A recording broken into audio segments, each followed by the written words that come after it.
우리가 이제까지 계속해서 주님이 가르쳐주신 기도에 대해서 계속 살펴봤습니다. 뭐라고 기도하라고 합니까? 먼저 하늘에 계신 우리 아버지, 아빠라고 우리의 시선과 우리의 마음을 아버지에게 돌려야 된다. 기도는 내가 지금 아빠에게, 아빠 하나님에게, 아바 하나님에게 기도하고 있다는 것을 반드시 기억하고 기도해야 된다라고 하는 그런 가르침을 우리에게 먼저 내려주십니다. 그러면서 뭐라고 말합니까? 아버지의 이름이 거룩히 여김을 받으시옵소서. 하나님의 하나님 되심을 묵상해라. 하나님이 어떤 분이신가를 기억해내라. 아니, 어떤 면에서는 하나님에 대해서 높여드려라. 하나님의 이름을 존귀하게 해드리라. 일종의 찬송하라는 뜻이죠. 하나님을 찬송해라. 아빠 부르고 나서 하나님을 칭송해라. 하나님께 영광 돌려라. 이런 이야기입니다. 그리고 나서 하나님 나라가 임하시고 하나님의 뜻이 이루어지시기를 원하고, 또 일용할 양식을 주옵시고, 또 어떻게 해요? 시험에 들게 하지 마옵시고, 우리가 용서를 항대로 또 용서해 주시고, 또 시험에 들게 마옵시고 다만 악에서 건져 주십시오라고 그렇게 기도해라. 우리가 이때까지 배웠는데 이제 마지막 뒷부분입니다. 나라와 권세와 영광이 아버지께 영원히 있사옵나이다. 아멘. 이렇게 기도를 마쳐라, 이런 이야기죠. 사실 주기도문요, 아버지의 이름을 거룩하게 여기라, 하나님을 찬양하고 그리고 하나님을 찬양함으로 기도를 끝내라, 이런 이야기입니다. 하나님을 찬양하는 첫 문구로부터 해서 하나님을 찬양하는 마지막 기도로 기도를 마쳐야 된다. 그리고 그 사이에 우리의 필요들에 대해서 간구해라, 이런 이야기죠. 시작부터 끝까지 찬양으로 끝을 맺혀라, 이런 이야기입니다.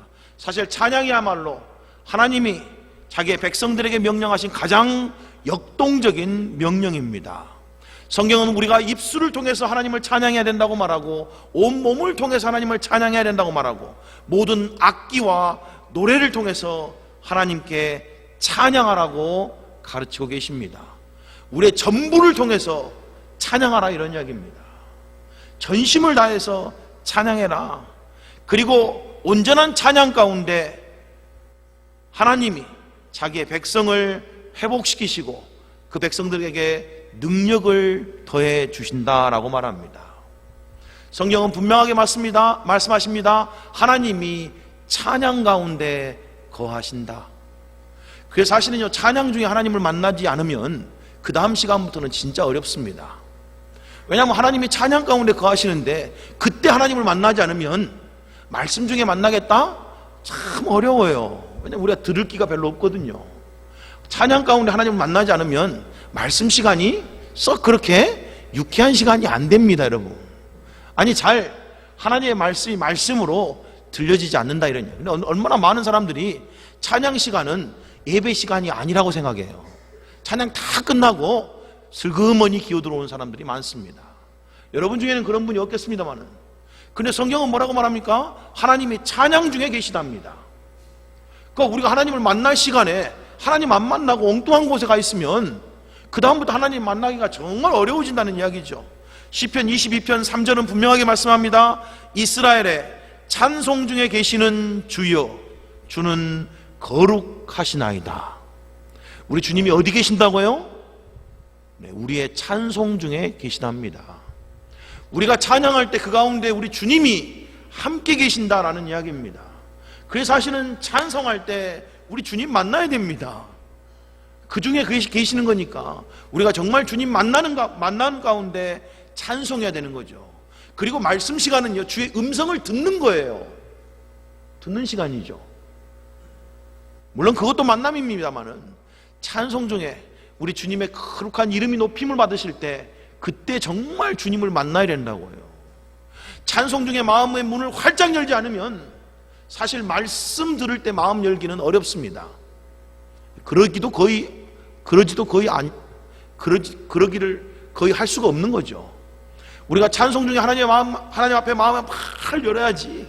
그래서 기도도 사실은 찬송으로 시작해라. 하나님의 이름이 거룩히 여김을 받도록 기도해라.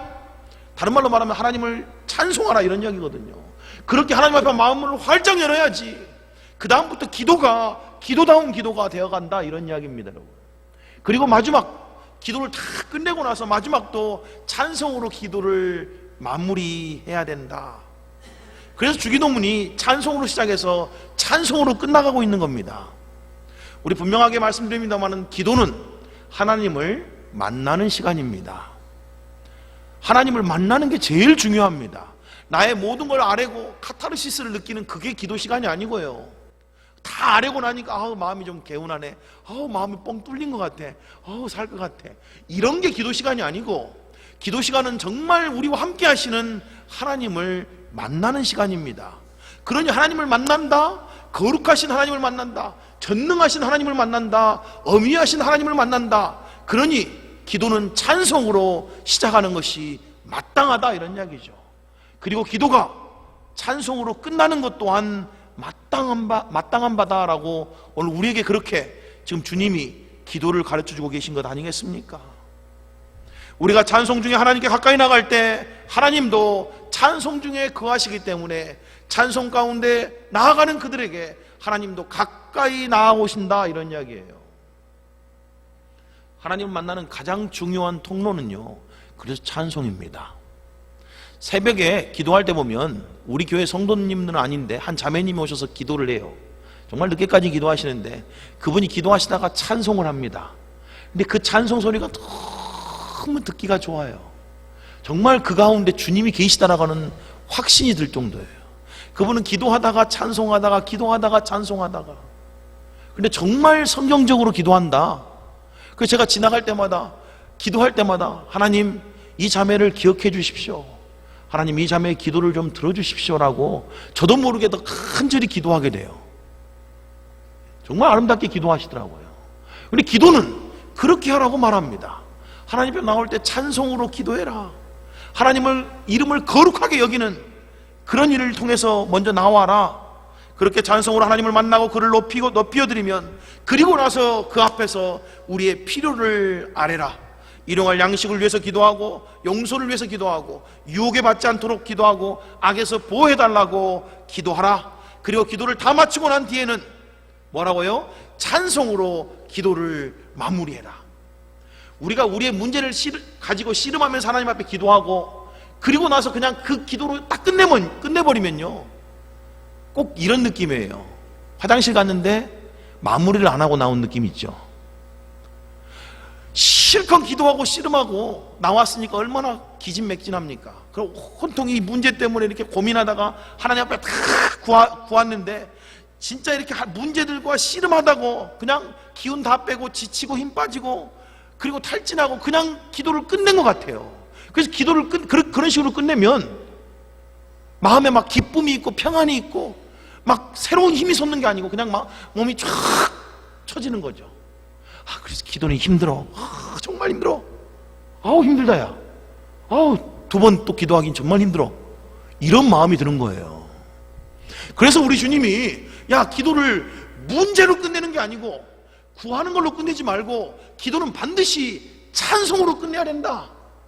다시 하나님을 만나고 돌아가야 된다. 다시 하나님께 우리의 시선을 고정하고 돌아가야 된다. 다시 하나님을 높이고 돌아가야 된다. 그렇게 찬송으로 끝낼 때 기도가 끝나고 나면 우리 마음 가운데 평안이 임합니다. 말할 수 없는 감동이 임합니다. 확신이 임하고 믿음이 임한다, 이런 이야기예요. 기도를 처음 할 때도 믿음으로 해야 되지만, 그런 확신 가운데 기도해야 되지만, 기도를 끝내고 떠나가는 그 자리에도 우리 안에 찬송이 있어서 정말 감사와 기쁨과 확신과 믿음이 있어야 된다, 이런 이야기죠. 그래야지 내가 기도했구나 라는 게 된다, 이런 이야기예요. 기도한 사람은 그렇게 떠나가야 된다. 기도의 자리를 그렇게 털고 일어나야 된다라고 오늘 주님이 우리에게 그렇게 말씀해주고 있는 거 아니겠습니까? 문제만 붙들고 씨름하고 그냥 문제만 가지고 기도하다가 끝내면 문제가 주는 압박감이요, 여전히 내 마음 가운데 남아있어요.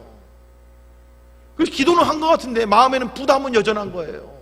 아직도 그 문제에 대한 압박감이 나를 짓누르고 있죠. 이게 아직도 안 가시는 거예요. 기도를 했는데 왜 이렇게 마음이 아직도 이렇게 부담스럽까? 왜 이렇게 마음이 그냥 짓누르는 것 같을까? 왜요? 마무리를 제대로 안 하니까요. 하나님 앞에 찬송으로 안 끝내니까. 그 모든 것을 하나님께 맡겨드렸으니까 이제 하나님께서 역사하실 것을 믿고 하나님 앞에 찬송으로 기도를 마무리해야 되는데, 다시 한번 하나님의 영광, 하나님의 권세, 하나님의 그 주권을 바라보면서 기도를 끝내야 되는데 그러지 못하니까 여전히 문제의 압박감이, 그 문제의 어려움이 내 마음을 누르고 그런 식으로 그냥 기도가 끝나버린다, 이런 이야기예요. 그러지 말라는 거 아니겠어요?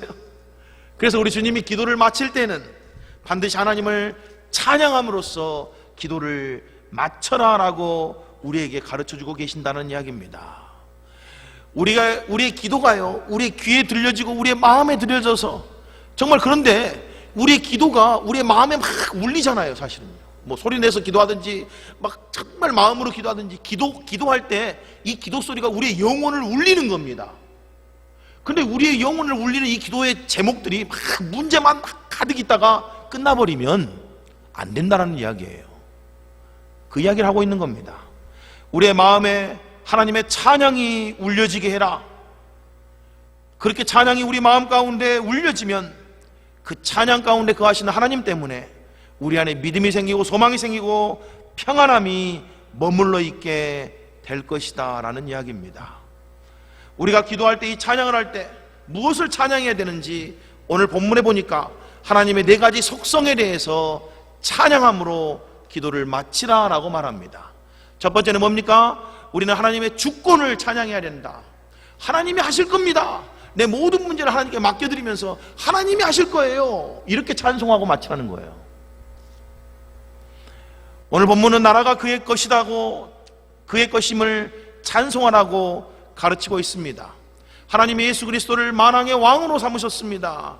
그는 유대인의 왕으로 오셨을 뿐만 아니라 정말 이스라엘의 왕이셨죠. 그리고 이제는 영원한 왕, 영광의 왕, 왕 중의 왕, 만왕의 왕이 되셨다.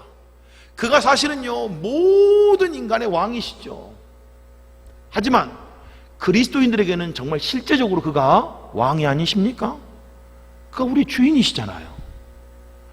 다른 사람들도 사실은 안 믿는 사람들에게도 예수님이 왕입니다.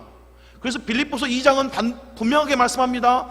믿든 안 믿든 언젠가는 모든 무릎이 주님 앞에 꿇려지게 될 것이다. 하지만 우리는요 먼저 이미 예수 그리스도를 왕으로 영접한 자들이잖아요. 그래서 우리는 이미 예수 그리스도께 무릎 꿇은 자들이잖아요. 저들은 그걸 인정하지 않지만 언제 나중에는 강제적으로 무릎을 탁 꿇리게 될 때가 올 거예요. 두려워서, 무서워서. 근데 우리는 그 사랑 가운데, 그 은혜 가운데 미리 꿇은 자들이잖아요. 한 번 꿇으면 영원히 안 꿇을 수 있습니다. 근데 꿇지 않으면 무릎이 꺾여서 꿇어지는 거죠. 그리고 영원히 지옥으로 추방당하는 거 아니겠어요? 그래서 성경이 약속하고 있는, 성경이 말씀하고 있는 인간들의 종말, 마지막이잖아요. 요한계시록 15장 3절은 성도들이 주님께 이런 노래를 부릅니다. 하나님의 종 모세의 노래, 어린 양의 노래를 불러 이르되 주 하나님 곧 전능하신 이여 하시는 일이 크고 놀라우시도다. 만국의 왕이시여 주의 길이 의롭고 참되시도다 라고 되어 있어요. 어린 양 예수 그리스도께 노래 부르는데 뭐라고 말합니까? 당신이야말로 주 하나님이시고 전능하신 분이고 당신이야말로 만국의 왕이십니다 라고 노래했다고요. 예수님이 만국의 왕입니다. 그리고 실제적으로 그가 이 땅에 다시 오시면 왕으로 온 세상을 다스릴 것이라고 성경이 분명하게 약속하고 있지 않습니까? 근데 그것을 지금부터 찬송하라고요. 그 왕국이 아직 가시적으로 우리 앞에 보이진 않지만 언젠가 그 땅이 이 땅에 임해서 모든 왕국을 굴복시키고 다스리시고 통치하실 것이다. 아니 물론 여러분, 그분은 지금도 왕이십니다. 그래서 그가 섭리 가운데 온 세상을 다스리고 있는 거예요. 사실은요, 아무리 이 땅의 나라들이요 엉망으로 보이고 이 땅의 권세자들이 정말 부족하고 실수투성이고 정말 답답해도 진짜 이 세상을 다스리고 있는 분은 하나님이십니다. 그의 섭리대로, 그의 뜻대로 온 세상이 굴러가고 있는 거죠. 전쟁의 소문요 그 성경에 다 나온 거잖아요. 기근과 가뭄과 고난의 이야기요 다 성경에 이야기 나온 거잖아요. 그래야지 세상 끝이 온다고 이미 약속해 줬잖아요. 하나님 살아계시면 맨날 이런 일만 있어. 아니요, 그런 일이 있을 거라고 이미 예언해 놓으셨잖아요. 그래야지 우리 주님 다시 이 땅에 오신다라고 성경이 분명하게 약속해 놓고 있지 않습니까? 이상한 일이라고 여러분 생각하시면 안 됩니다. 뭐 아프리카 난민들, 뭐 시리아 사태들 이상한 거 여기시면 안 돼요. 그렇죠? 칠레에 그냥 화산이 폭발하는 것들, 일본에 화산이 막 타고 있는 것들 이상하게 보시면 안 됩니다. 화산과 지진과 전쟁의 소문이 끊이지 않고 그때서야 비로소 끝이 온다라고 했으니까, 우리 주님 오실 날이 가까우니까 당연히 그런 일들이 더 많이 일어나는 건 마땅한 바 아니겠어요? 그게 성경에 약속된 이야기잖아요. 그리고 그 일을 위해서 지금 우리 하나님이 섭리적으로 주권적으로 다스리고 계신다라는 이야기입니다. 다니엘서 4장 17절에 보니까 이런 말씀이 있습니다. 지극히 높으신 이가 사람의 나라를 다스리시며 자기의 뜻대로 그것을 누구에게든지 주시며 또 지극히 천한 자를 그 위에 세우시는 줄을 사람들이 알게 하려 합니다. 지극히 높으신 하나님이 사람의 나라를 다스린답니다. 자기 뜻대로 누구에게 주고 싶으든지 다 주신다는 거예요. 그래서 진짜 주권은 하나님께 있다 이런 이야기예요. 마찬가지로 내 인생의 주권은 하나님께 있습니다. 우리가 다 기도했지만 여전히 주권은 하나님께 있는 거예요. 그러니까 마지막에는 하나님의 주권을 찬송해야죠. 하나님께 다 맡겨드렸습니다. 결국 하시는 일은 주님이 하셔야 됩니다. 이렇게 맡겨드리는 거다 이런 이야기예요. 그렇게 털고 기도를 끝내라 이런 이야기입니다. 근데 희한하게 어떤 분들은 실컷 기도 다 해놓고 기도 끝날 때 다시 보따리 탁 싸 다시 집어넣잖아요. 다시 보따리 짊어지고 다음에 또 올게요. 또 오잖아요. 또 와가지고는 또 보따리 풀어놓고 이런 문제가 있어요. 이런 문제가 있어요. 이런 문제가 있어요. 다 보셨죠? 다 다시 또 담고 또 보따리 짊어지고 또 나가서 또 그렇게 살고. 아니 그런 게 아니고 짊어지고 왔으면 그것을 주님 앞에 다 내려놓고 이거 주님 뜻 가운데 주님의 주권 가운데 해주십시오. 그리고 그거 내려놓고 나오라 이런 이야기예요. 그렇게 하기 위해서 주님의 주권을 찬송해야 된다.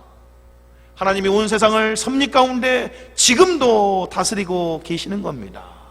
우리 주변에 일어나는 모든 일들 다 주님의 컨트롤, 다스림 가운데 있는 거죠. 주님의 뜻을 어겨서 일어나는 일은 하나도 없는 거예요, 여러분. 그래서 우리 그리스도인들은요, 세상을 하나님의 시각으로 바라봐야 됩니다. 왜 이런 일이 일어나지? 이런 게 아니고 하나님의 무슨 뜻이 있을까? 하나님이 지금 왜 어떤 뜻이 있어서 지금 이런 일들을 우리에게 허락하시는 걸까?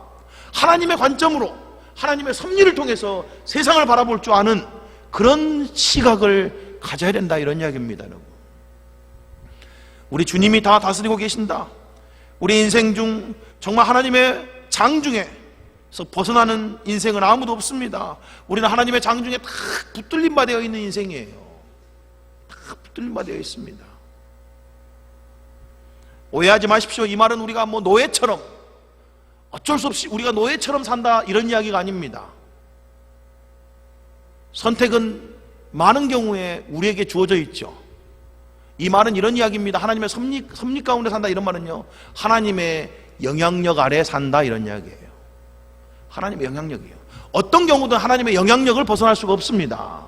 그 안에서 어떤 사람은 선을 행하고 어떤 사람은 악을 행하고 어떤 사람은 하나님께 순종하고 어떤 사람은 하나님께 불순종하지요. 하지만 하나님의 섭리 가운데 산다는 말은 그럼에도 불구하고 그 모든 걸 통해서 오직 하나님의 뜻이 이루어진다 이런 이야기예요. 우리의 실수까지도 우리의 범죄함조차도 하나님이 그것을 이용해서 당신의 뜻을 이루는 도구로 사용하신다 이런 이야기입니다. 이런 이야기예요. 그리고 인간들은 자기가 선택한 결과에 대해서 책임을 지는 거죠. 우리의 성공도 실패도 하나님의 영향력 아래, 그의 통제 아래 놓여 있는 겁니다. 그래서 우리가 하나님 앞에 실패했을 때 회개하면 다시 회복시켜 주시겠다라고 말씀하시잖아요. 더 나은 길로 인도해 주시겠다고 말씀하시잖아요. 그게 하나님의 주권입니다. 그 주권을 찬양하라. 우리의 인생이 정말 하나님의 주권 가운데 있구나. 그리고 그 하나님이 선하시고 좋으신 하나님이구나. 그러니 기꺼이 내 인생을 맡겨도 되는구나 라는 걸 마지막으로 찬양함으로 기도를 끝내라, 이런 이야기예요. 내가 이렇게 맡긴 것이 잘한 일이구나 라는 것을 확신하고 기도의 자리를 일어서라, 이런 이야기죠. 자, 두 번째 뭘 찬양하라고 말합니까? 하나님의 능력을 찬양해야 된다라고 말합니다. 하나님의 능력을, 그의 권세를 찬양해라. 하나님의 나라가 주권입니다. 오해하지 마십시오. 나라라는 말은 왕이라는 말이잖아요. 그가 다스린다는 이야기예요. 그래서 하나님의 나라와 말할 때는 이건 주권을 의미하는 거예요. 그 다음에 권세, 이건 능력을 말하는 거죠. 하나님에게 능력이 있다는 것을 찬송해야 된다. 우리 하나님이 주권자고 왕이신 동시에 권세자고 능력자다, 전능하신이다 라고 성경은 누누이 우리에게 강조해주고 있습니다.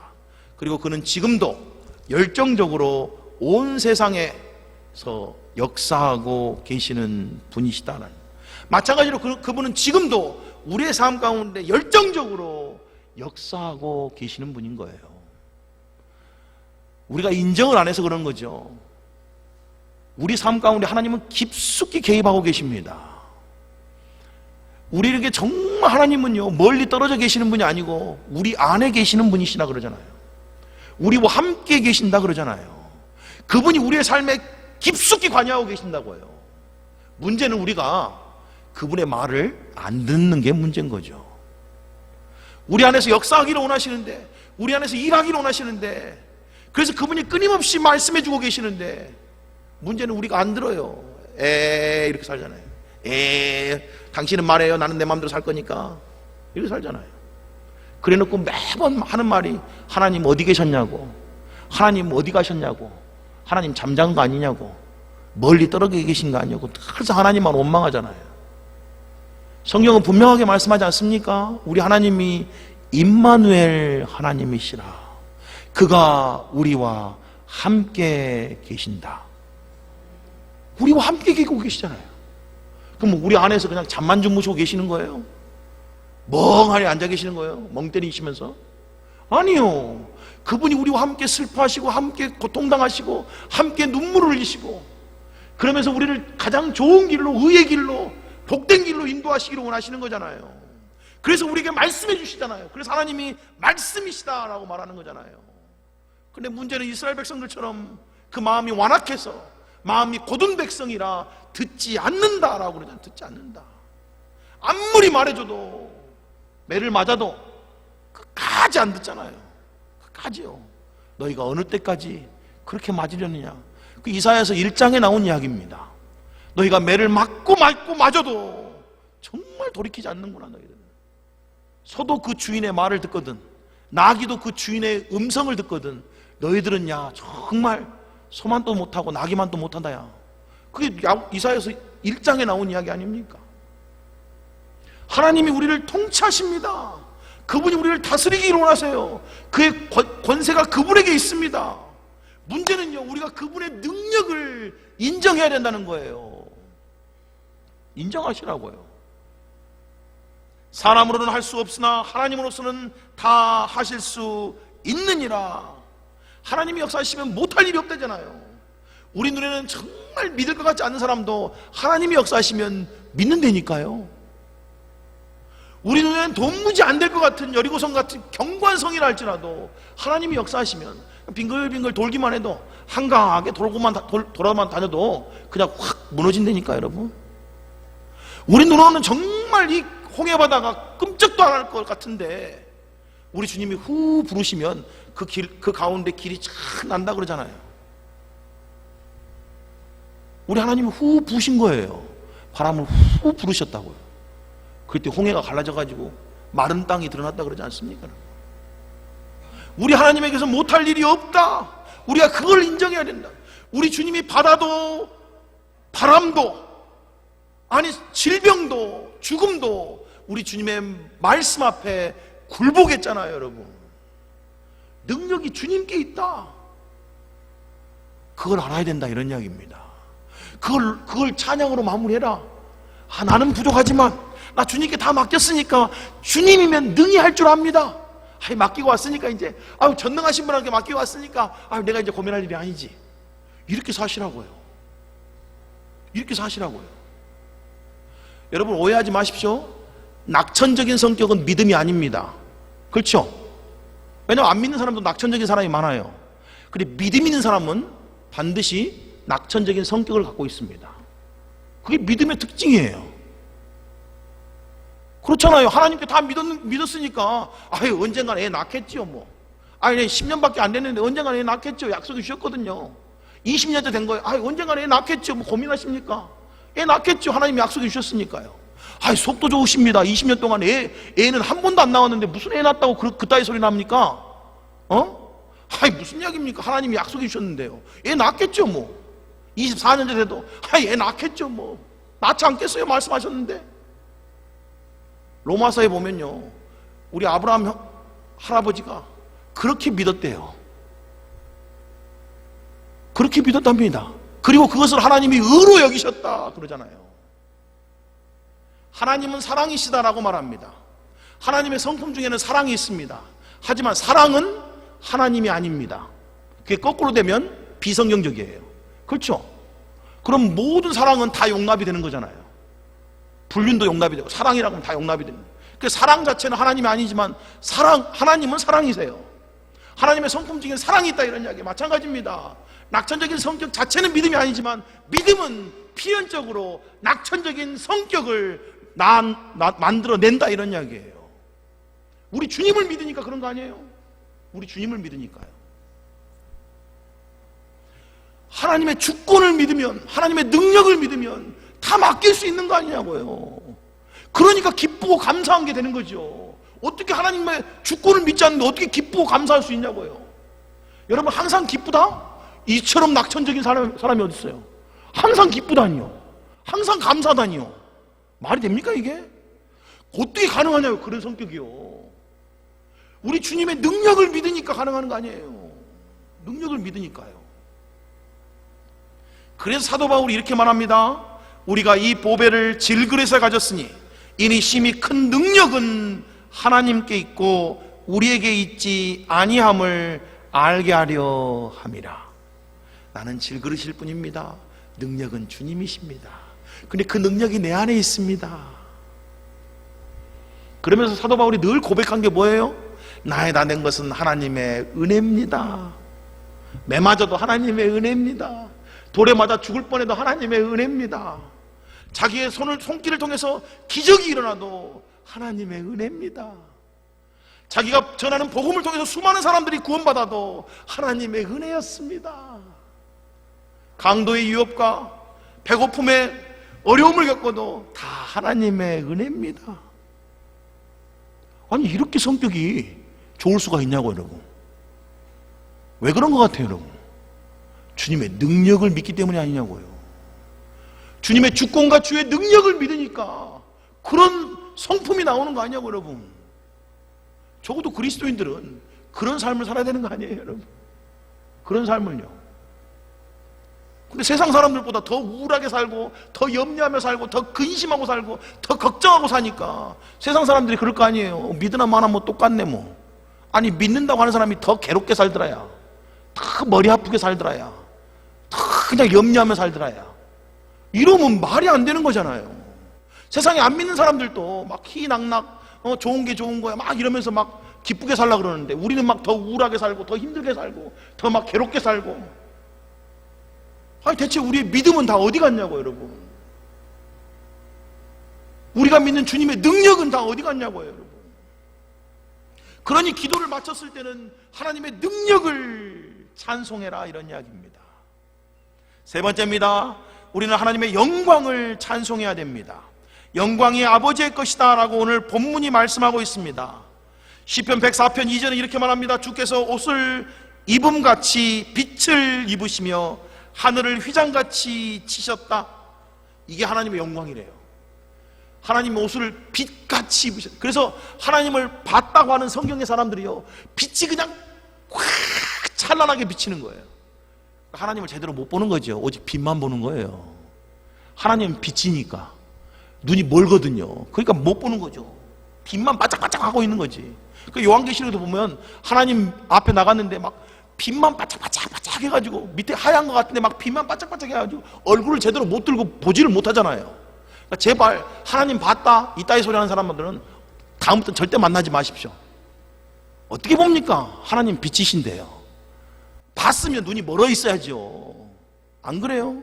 성경의 어떤 인물도, 우리보다 더 탁월한 성경의 사람들도, 하나님의 백성들도 감히 하나님을 보지 못했는데 모세도 오죽하면 하나님의 뒷모습을 봤겠어요. 그래서 자기가 얼마나 모세보다 더 뛰어나면 하나님을 보냐고요. 그런 황당한 이야기가 어딨냐고요. 하나님 볼 자가 아무도 없다라고 성경이 분명히 말씀하는데 감히 뻔뻔하게 나는 하나님 봤습니다 이러면 되겠냐고. 여러분, 어떻게 우리가 하나님을 봐요?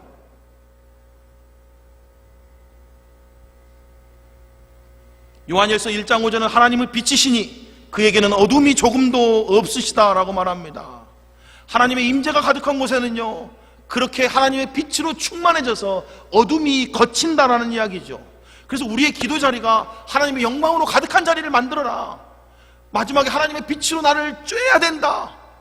나의 모든 어두움을 물리쳐야 된다. 이런 이야기예요.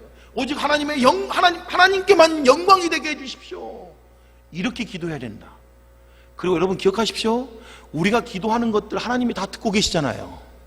그래서 성경이 이렇게 말합니다. 하나님이 들으신 즉 이미 응답하신 거다. 그 믿음이 우리에게 있으라고요. 그렇죠? 그러니까 하나님께 영광 돌리는 거예요. 하나님이 하셨습니다. 감사합니다. 영광 돌리는 거잖아요. 그 제가 꼭 말씀드리고 싶은 게 있어요. 제발 기도하고 응답받았으면 2주 이상은 더 기도하셔야 됩니다. 무슨 기도하셔야 된다고요? 하나님께 영광 돌리는 기도하셔야 된다고요. 그래, 많은 사람들이요, 꼭 기도하고 하나님이 응답해 주시면 그거 딱 따먹고 그 다음부터는 기도 안 해요. 아, 정말 다른 말로 말하면 영광을 자기가 취해가는 거예요. 우리가 하나님 앞에 영광을 취해가면 절대 안 됩니다. 그거 하나님이 하신 거잖아요. 그러니까 하나님께 영광 돌려야죠. 당신이 하셨습니다 이래야죠. 당신이 하셨어요. 당신만이 모든 영광은 당신 겁니다 이래야 될 거 아니에요. 근데 은근히 으쓱하면서 아유, 야, 내가 기도했으니까 됐지. 내가 똑똑했으니까 됐지. 내가 열심히 살았으니까 됐지. 내가 수고했으니까 됐지. 내가 희생하니까 이런 일도 생기네. 영광을 자기가 다 얻어먹는 거예요. 그러니까 교만이 패망의 선봉이다라는 말이 있는 겁니다. 그 순간 꼬그라지는 거라, 이런 인생이요. 그 순간 인생이 내리막길로 달린다, 이런 이야기. 여러분, 그게 사울왕이잖아요.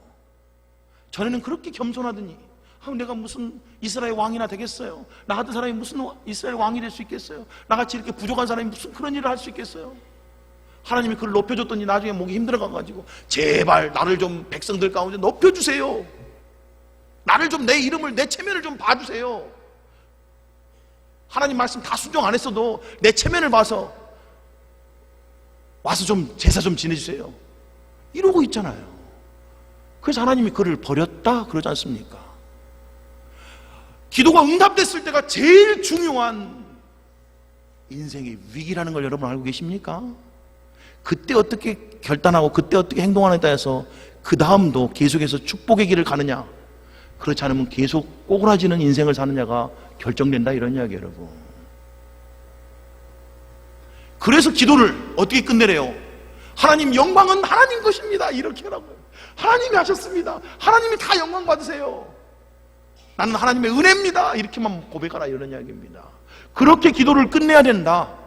그래야지만이 하나님의 은혜가, 하나님의 축복이 우리 삶 가운데 끊임없이 흘러 들어온다, 이런 이야기예요. 이 마지막 기도가 없으면 하나님의 축복이요, 거기서 끝나는 거죠. 그 한 번으로 끝나는 거예요. 여러분, 인생의 축복을 한 번 맞고 끝내고 싶으십니까? 우리 인생에 끊임없이 흘러오는 하나님의 축복을 경험해야 되지 않겠어요? 그러려고 하니까 내게 두어지는 하나님의 그 기도의 응답을 하나님께 다시 영광으로 돌려야 된다고요. 조금 나았으면, 조금 건강해지면 하나님이 하셨습니다. 하나님께 영광 돌립니다. 절대로 여러분, 히스기야 왕 같은 우를 범해서는 안 됩니다. 그는 죽을 병에서 살아났잖아요. 근데 그 다음부터는 하나님께 영광을 안 돌렸어요. 그랬더니 그 중에서 태어난 마나세라고 하는 그의 아들이 온통 그냥 유대 백성들을 온통 그냥 우상으로 끌고 가가지고 결국 그 아들 때문에 유대가 멸망하지 않아요? 우리가 하나님께 응답받고 하나님께 축복받으면요, 그 영광을 하나님께 다 돌려야 된다고. 그 다음부터 더욱 열심히 하나님 앞에 영광 돌리며 살아야지, 끊임없이 우리가 축복받는 인생 가운데 산다, 이런 이야기입니다. 그 비결을 오늘 여러분이 터득할 수 있기를 주님의 이름으로 축복합니다. 저는 여러분이 계속해서 하나님의 축복을, 하나님의 은혜를 받고 살아가는 여러분 되시길 원합니다. 그 비결은 의외로 단순합니다. 축복 주시면 다 하나님께 영광 돌리세요. 하나님 감사합니다. 하나님이 하셨습니다. 하나님이 우리 가정에 평안도 주시고 기쁜 일도 있게 하시고 다 하나님이 하신 겁니다. 계속 이렇게 하나님께 영광 돌리면 계속 하나님이 역사하신다고요. 근데 어느 순간 하나님께 영광을 딱 끊으면 모든 게 다 온 상태로 돌아갑니다. 아니, 더 나빠지는 거죠. 전보다 더 나빠진다, 이런 이야기예요. 절대 그런 우를 범해서는 안 됩니다, 여러분. 그래서 기도할 때 영광은 아버지 것입니다 라고 맞춰라. 자, 마지막입니다. 하나님의 그 나라와 권세와 영광이 영원하다는 것을 찬양해라. 하나님의 나라와 권세와 영광은 잠깐 있다가 없어질 것이 아니고 그 영광은 영원하다. 아버지께 영원히 있사옵나이다. 아멘. 당신의 영광은 영원합니다 라고 찬송을 해야 된다. 그러니까 우리가 그런 하나님과 함께하면 영원히 은혜 받는 거잖아요. 그리고 우리는 영원히 그런 하나님께 나라와 권세와 영광을 돌려드려야 되는 거 아니겠습니까, 여러분? 이렇게 기도를 끝내면 우리 마음에요, 주님의 영광으로 가득합니다. 정말 기쁨으로 가득해요. 감사로 가득해져요. 감사로 가득해집니다. 그 감사가 튀어나올 수밖에 없어요. 저는 그래서 기도할 때마다 마지막은 늘상 주님 감사합니다, 감사합니다 이렇게 끝납니다. 주님 감사합니다. 들어주셔서 감사하고 주님의 뜻대로 역사하실 것을 위해서 감사하고 우리 주님이 가장 좋은 길, 최선으로 인도해 주실 것을 믿기에 감사하고 주님의 능력이 나와 함께 하셔서 감사하고 이 모든 영광 주님만 받으시기를 원하기 때문에 감사하고 주님 감사합니다. 그렇게 기도가 끝나는 거예요. 그러니 기도가 끝나면 얼마나 마음이 기쁘겠어요. 얼마나 마음이 충만해지겠냐고, 여러분. 우리가 기도를 했는데, 하나님을 만났는데 내 마음이 싸하다? 아직도 여전히 문제하고 씨름하고 있다? 그럼 우리가 기도를 정말 주님이 원하시는 기도, 주님이 가르쳐 주신 기도대로 안 하고 있는 것 아닐까 한번 돌아봐야 되지 않겠습니까? 아니, 적어도 여러분, 저는 이 주기도문을 통해서 여러분에게 지식을 전하기를 원하지 않습니다. 정말 여러분이 실제적으로 우리 주기도문 다 암송하고 있잖아요. 여러분 머릿속에 다 있잖아요. 그 가사, 그 내용 하나하나를 짚어가면서 여러분이 주님 앞에 그 내용대로 기도해 보셨으면 좋겠습니다. 제발 한 번만, 아니 일주일만 여러분 시험해 보십시오. 여러분 기도 삶이 놀랍게 변화가 될 겁니다, 여러분. 제가 확신합니다. 그러라고 우리 주님이 지금 우리에게 이렇게 가르쳐주고 계시는 것 아니겠어요, 여러분? 정말 우리가 기도하는 공동체가 됐으면 좋겠습니다. 아버지 집은 기도하는 집이다. 만민이 기도하는 집이라고 말씀하셨습니다. 그리스도인이 우리가 교회로 모이는 가장 중요한 이유 중에 한 가지는 기도하는 것이라는 사실을 기억하시기 바랍니다. 우리 기도하러 모이는 거예요. 기도하기 위해서요. 근데 어떻게 기도해야 됩니까? 오늘 본문에서 우리 주님이 가르쳐 주신 대로 우리가 기도해 봤으면 좋겠습니다. 여기에 살을 더하고 더 이렇게 더 풍성하게 더해서 이 기도를 더 풍성하게 해보시라고요. 저는 이 기도를 따라가면요 30분은 그냥 갑니다. 처음부터까지 아마 40분 정도 걸리더라고요. 요 기도대로 막 따라가면 거기에 이제 내 기도 제목도 넣고 막 이것저것 넣으면 40분은 그냥 쑥 지나갑니다. 이 기도대로 하면 그래요. 한번 해보십시오, 여러분. 할 건 많을 거예요, 여러분. 기도할 게 없는데 5분이면 다 끝나요. 무슨 5분이면 끝낼 기도를, 그런 기도 하지 마시고 우리 주님이 가르쳐 주신 기도 하시라고. 물론 너무 급하면 1분도 기도할 수 있고 30초도 기도할 수 있습니다만 우리가 정말 기도할 때는 주님이 원하시는 기도대로 한번 기도하는 그런 삶을 살았으면 좋겠습니다. 그래서 정말 주님이 약속하신 너희가 먼저 그의 나라와 의를 구하면 이 모든 것을 너희에게 더해 주시겠다고 하는 주의 약속이 여러분들에게 이루어지는 아름다운 삶, 복된 삶 살아가시기를 주님의 이름으로 축복합니다. 아멘.